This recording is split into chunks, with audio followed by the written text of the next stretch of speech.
Yes, hello. Once again, my name is Joshua. Okay, DF. Last time we were talking about epilepsy. Even today, we're going to continue for some few minutes. Then, at least you learn something. I told you last time that many people have epilepsy than what is projected by the World Health Organization, because many people fear that stigma attached to epilepsy. That's why they deny. Sometimes the symptoms, for us, we know that a person with epilepsy will fall down, bowel incontinence, will jerk, uh, will cry, will be restless. See, but last time I told you there are types of epilepsy whereby somebody doesn't fall down. Just a simple eye blinking for some seconds, then it goes away. When a person is under attack, epileptic attack, will have a few seconds of staring in empty space. Somebody can just stand mute and look somewhere for some time. That's staring for some time, few seconds, then it goes, then he continues.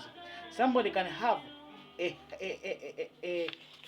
part of the body, like one finger like this, it starts uh, uh, jerking, and muscle twitches.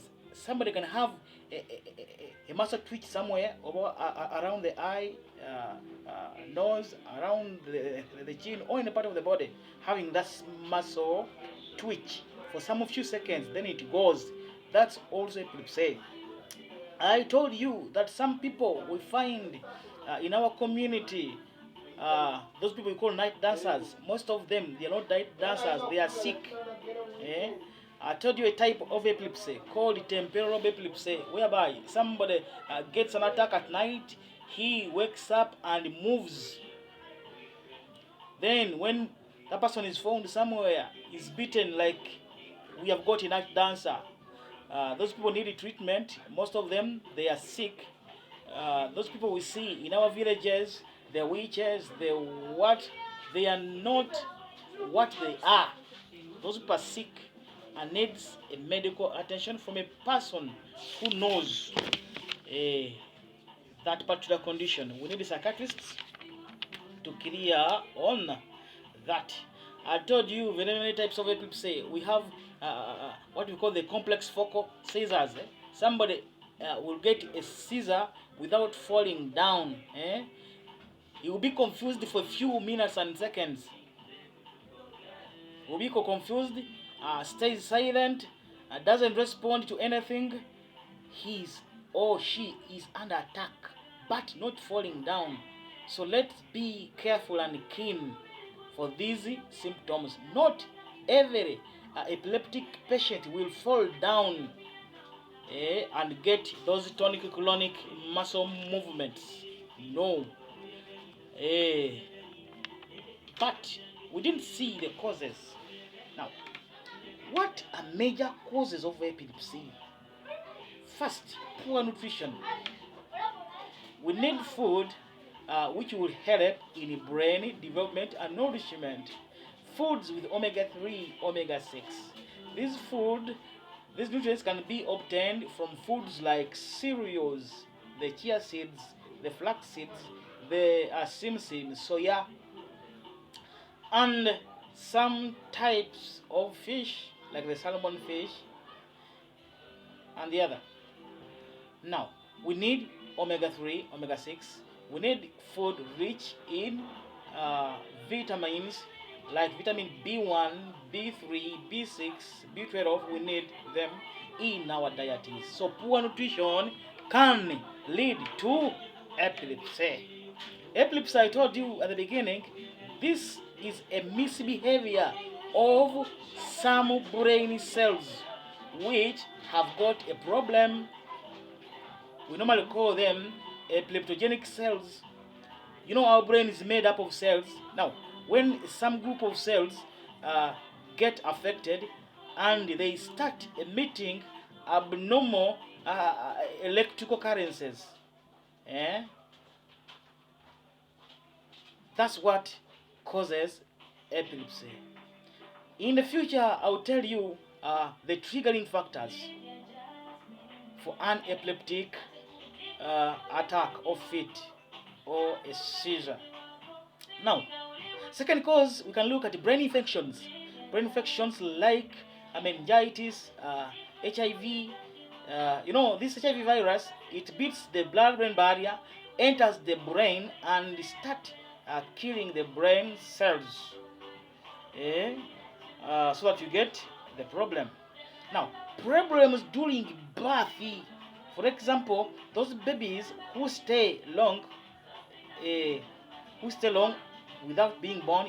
My mother had some issues with delivering. Then they take the mother to a hospital, which is a long way. Baby stays inside, so this baby will be born without enough oxygen, and it will affect the baby's brain, which will lead in the future to the epilepsy and those all sorts of the mental issues. Babies with low birth weight can also have a bigger chance of getting the epilepsy.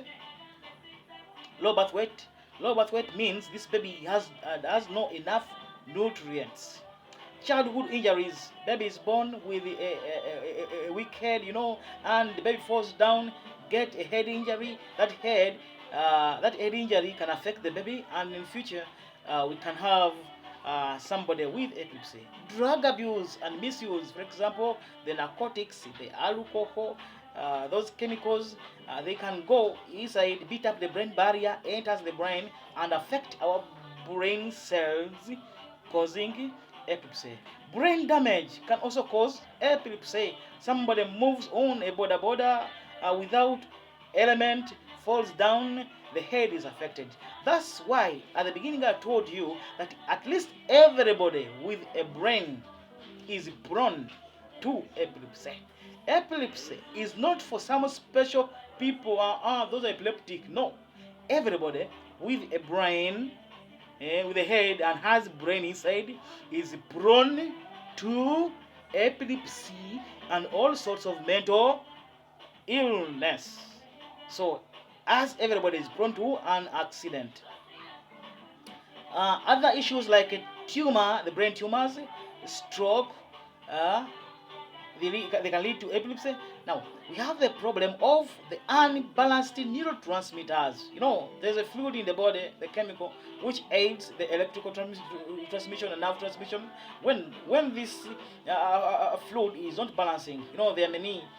We have the dopamine, acetylcholine, and very many others. When they're not balancing on the recommended quantities and values needed in our body, it can lead to epilepsy. That's why I can say sometimes that epilepsy can be inherited.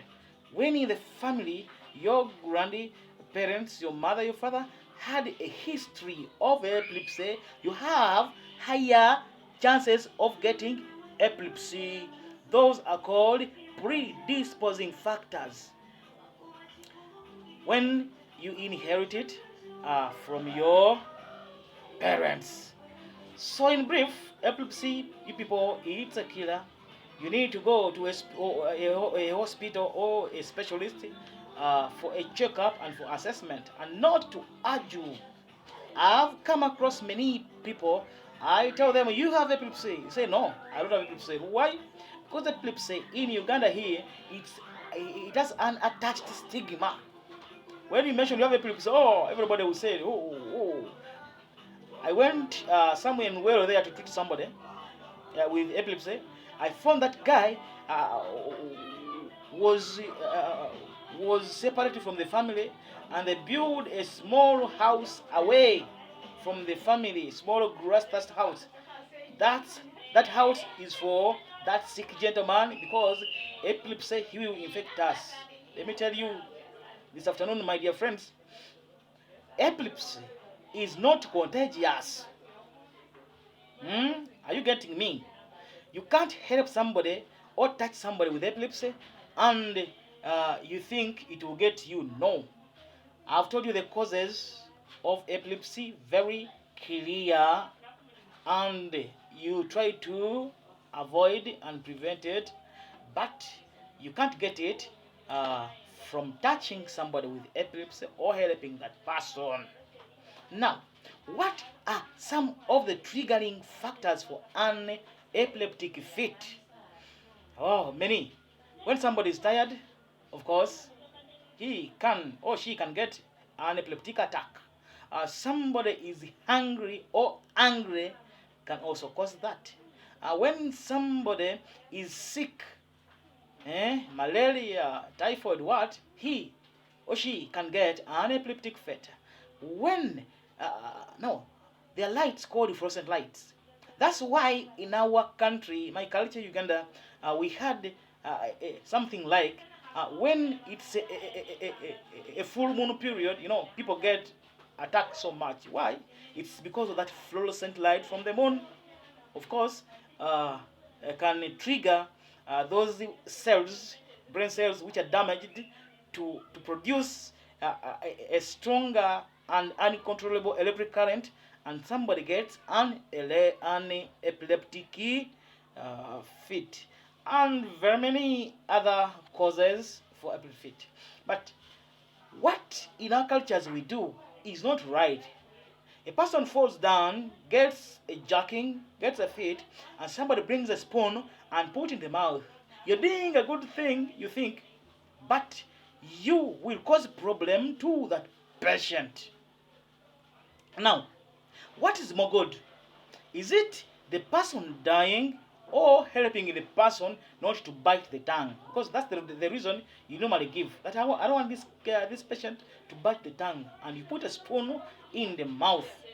This person will get suffocated and die. Reason, you're blocking the airway. The person can't breathe well. Don't hold them by force. The person is kicking and jerking, and you hold the legs and hands, squeezing the person not to jerk, but you break a person's hand just to clear the way, the dangerous things around, the fire, and this person will jerk. You relax the patient, put him in a recovery position. I'll tell you how to do it, and so this person can't suffocate. And get choked by the oral fluids, this person will be okay. And note this: when this client, your patient of yours with epilepsy, jerks for more than 5 minutes, reach a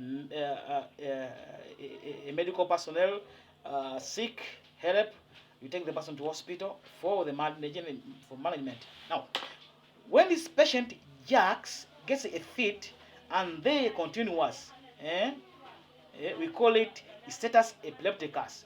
Will get a fit, then stops and gets another one. Seek medical help. This person, we may lose the life of this client or this patient. Mental health, specifically epilepsy, can get cured and somebody becomes free. Seek medical help for epilepsy, people will be free. Thank you so much. We meet in the next episode. Thank you, and thank you so much. As we are learning, we are going to study a lot. We're going to study about autism. We are going to study about ADHD. We are going to study about the mood disorders, the depression, the mania, and the rest, and other physical issues and infections. We're going to study them slowly. Thank you. May the good Lord bless you. Bye.